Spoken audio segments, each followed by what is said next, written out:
Chicken గునియా వస్తుంది అబ్బా. ఏంటి చికెన్ గునియా వస్తుందా? ఎన్ని రేపులు చేస్తావు చెప్పరా? చెప్పరా? నేను ఎవరిని చేయలేదు, నన్ను ఎవరు చేయలేదు మేడం. నీ చేత నిజాలు ఎలా చెప్పించాలో నాకు తెలుసురా. మర్యాదగా నేల ఒప్పుకో.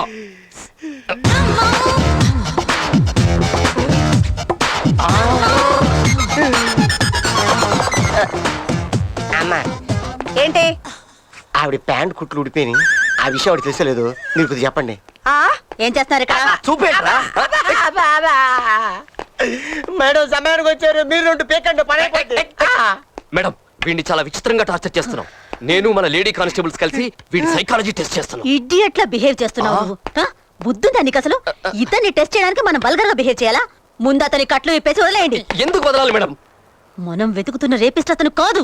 కాదా? మీకెలా తెలుసు? నువ్వు తీసిన వీడియో సీడీ ఇదే కదా? అవును. ఇదే కదా? ముందు సీడీ చూసి మాట్లాడు. ఏ టీవీ ఎక్కడ? ఇక్కడే ఉంది మేడం. సీడీ పెట్టు. సీడీ ఇవ్వండి.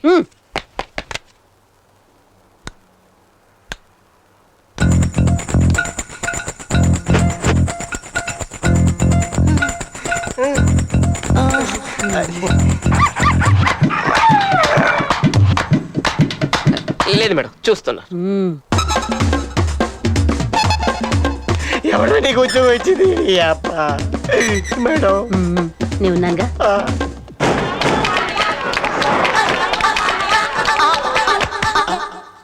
చూసావుగా ప్రతి ఇన్సిడెంట్ ఎంత క్లియర్ కట్ గా ఉందో. నాకు తెలియకుండా నా మీద ఎంత పెద్ద బ్లూ ప్రింట్ తీసేవా? నీ అయ్యే సంఖ్యలాగి పోతా. It's all right. Cool down, cool down. అలాగేనండి. ఇప్పుడేం చెప్తావు? నీ మనసులో చాలా బ్యాడ్ థాట్స్ ఉన్నాయి. అందుకే ఇవన్నీ కెమెరాతో షూట్ చేస్తున్నప్పుడు నువ్వు గమనించలేదు. నేను అదే పొరపాటు చేశాను. మన కళ్ళు ఎంత తప్పు చేస్తాయో మన కెమెరా అంత క్లియర్ గా ఉంటుంది. నువ్వు షూట్ చేసింది ఒక్కసారి చూస్తే ఇతనెంత అమాయకుడో నాకు అర్థమైపోయింది. Oh my God mister Ali, I'm very sorry. Don't worry, మీలాంటి మంచి వ్యక్తిని నేను అపార్థం చేసుకున్నానండి. I'm very sorry. మీకు ఈ కేసుకి ఏ విధమైన సంబంధం లేదండి. మీతో కోడలేదా ఏంటి?